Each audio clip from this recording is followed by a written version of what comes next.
سلام، احوال شما چطورین؟ خوبین؟ دوستان از ویدیوهای قبلی استفاده کردید، چگالی نسبی رو گفتیم، فشار در مایعات رو صحبت کردیم، یه مقدار خیلی کمی هم راجع به فشار هوا حرف زدیم. ولی امروز میخوایم به طور خاص فقط فشار هوا رو بگیم، همه چیزی رو در ارتباط با فشار هوا. آزمایش توریچلی که نشون میده چجوری فشار هوا رو اندازه بگیریم و یه مثال برای تبدیل واحد فشار در هوا. امیدوارم تا اینجا حسابی از ویدیوها استفاده کرده باشین، لایک و کامنت و سابسکرایب زده باشین، منو به دوستاتون معرفی کرده باشین.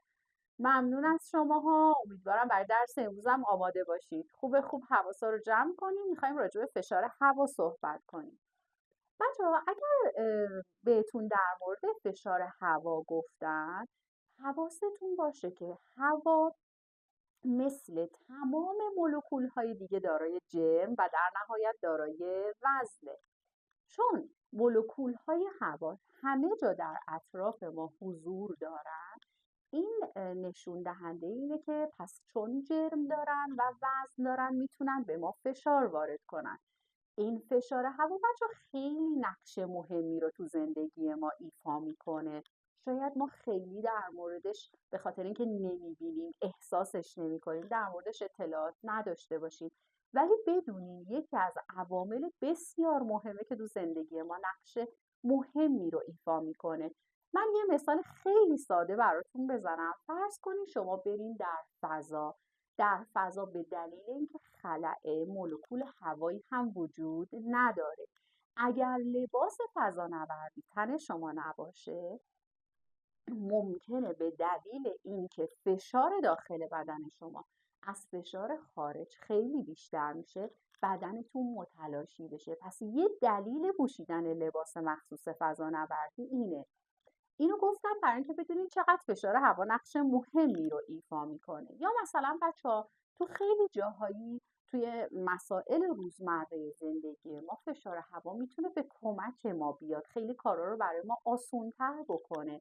مثلا چی؟ مثلا وقتی که به فرض شما دارین آشپزی میکنین، نیاز به سرعت دارین، زمان کمی دارین برای آشپزی، از چی استفاده میکنین؟ دیگه زودپز بر چه اساسی کار میکنه؟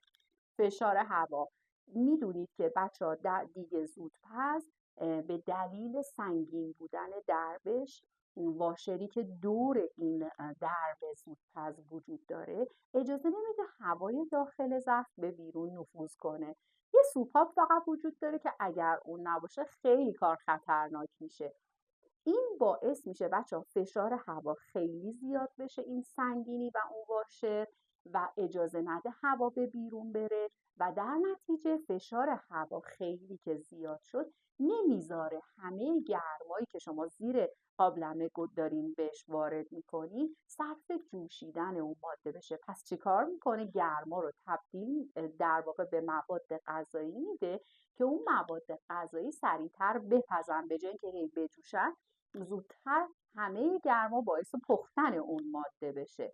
سوپا به اطمینانم اگر نباشه، یا اگر بچه‌ها حواستون باشه موقعی که دارین باهاش کار میکنین آشغالی یا یه ماده غذایی جلوی این سوپاپ رو بگیره، دیگه زودپز شما میشه یه بمب و میتونه منفجر بشه. پس خیلی باید به این دقت کنیم.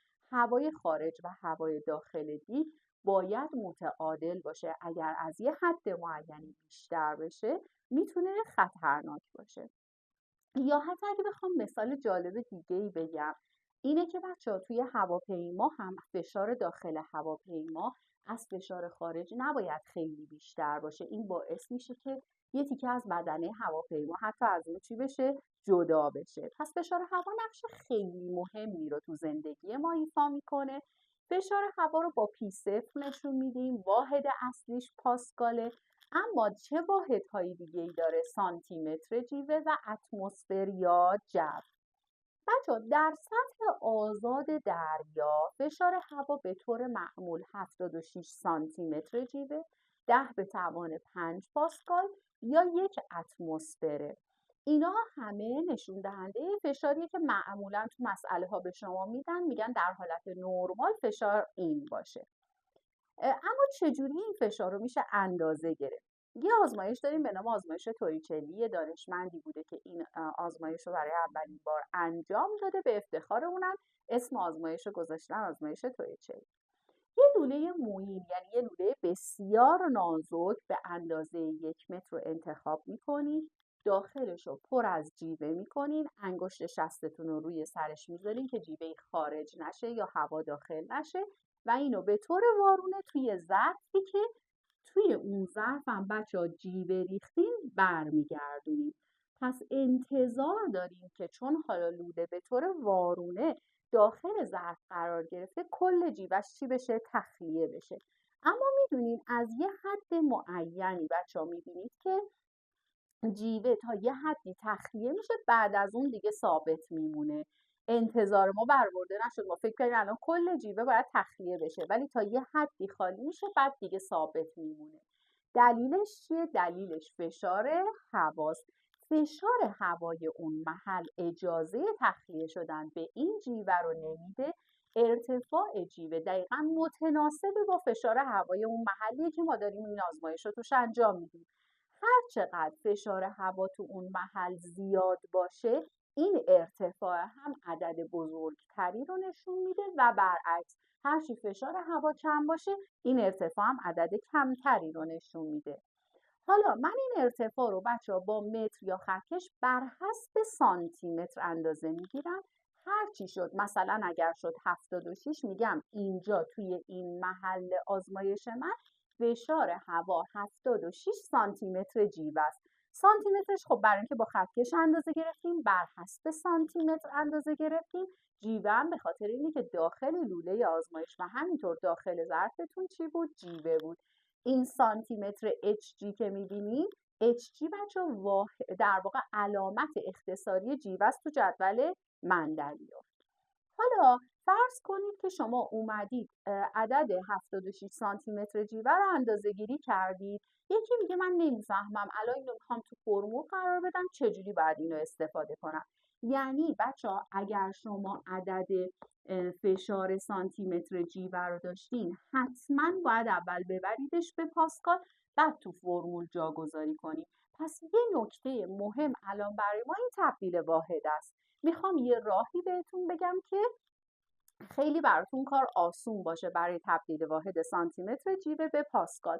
خیلی معلم‌ها حفظی میگن اینو، بله میشه حفظش هم کرد، ولی من میگم انقدر وقتی حفظیات زیاد میشه ممکنه آدم فراموش کنه.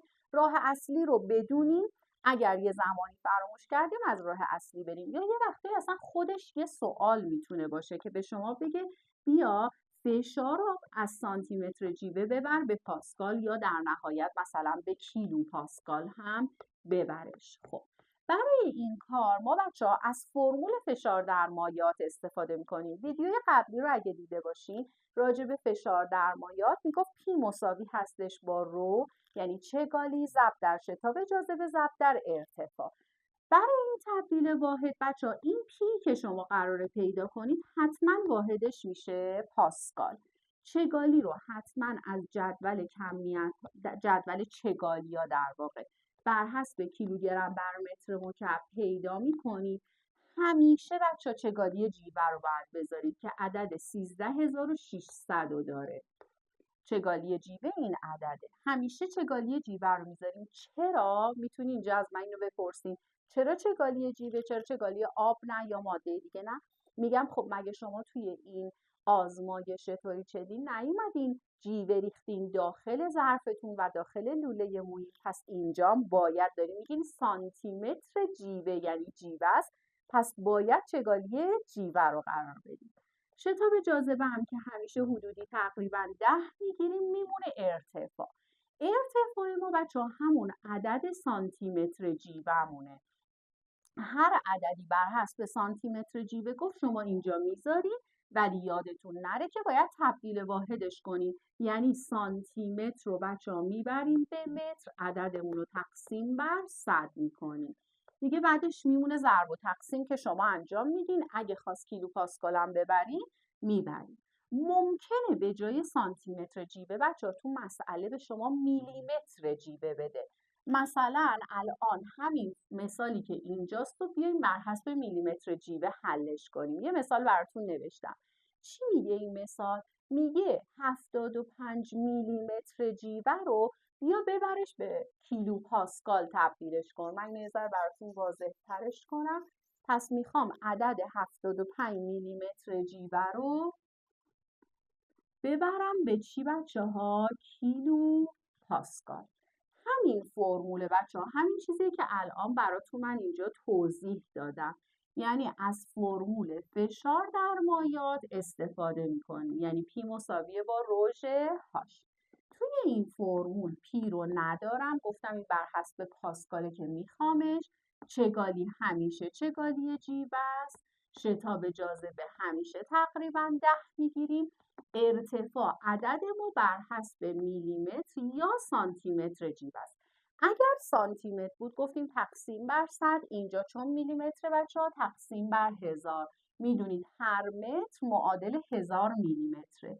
دیگه ساده کردن صفراشو اگه بزنیم میشه 136 ضرب در 75. عددی که اینجا به دست میاد بر حسب پاسکاله. اما سوالو اگه دقت کنین گفتیم زیر کلمات کلیدی همیشه خط میکشیم. سوال گفته کیلو پاسکال ببر، یعنی شما عددی رو که بر حسب پاسکال پیدا کردی بیا تقسیم بر 1000ش کن. هرچی شد میشه چی بچه ها؟ کیلو پاسکال. اینم در مورد تبدیل واحد سانتیمتر و میلیمتر جیوه به پاسکال و کیلو پاسکال.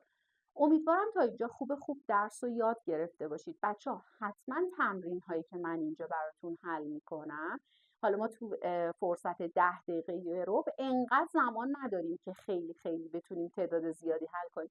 شما اینا رو حتما تو دفتر بنویسین، عددا رو عوض کنین، شکلای سوال رو عوض کنین، مثلا هر دفعه عددی رو تغییر بدین، واحد رو تغییر بدین و بعد بیاین این مدل‌های مختلف رو تمرین کنین که خوب درس رو یاد بگیرین. یعنی که فقط بیننده نباشین، خودتونم حتما دست به قلم بشین، استفاده کنین از این فرصت و خوب درس رو یاد بگیرین. اگر سوالی اشکالی بود خوشحال میشم که با کامنتتون به من برسونین که چه مشکلی دارین و چه مبحثی رو دوست دارین که بیشتر راجبش صحبت کنین. از اینکه با لایک و کامنت و سابسکرایباتون منو حمایت میکنین بسیار ازتون ممنونم. امیدوارم درس خوب یاد گرفته باشین، تمرینا رو خوب انجام بدین. تا درس بعدی، خدا نگهدار.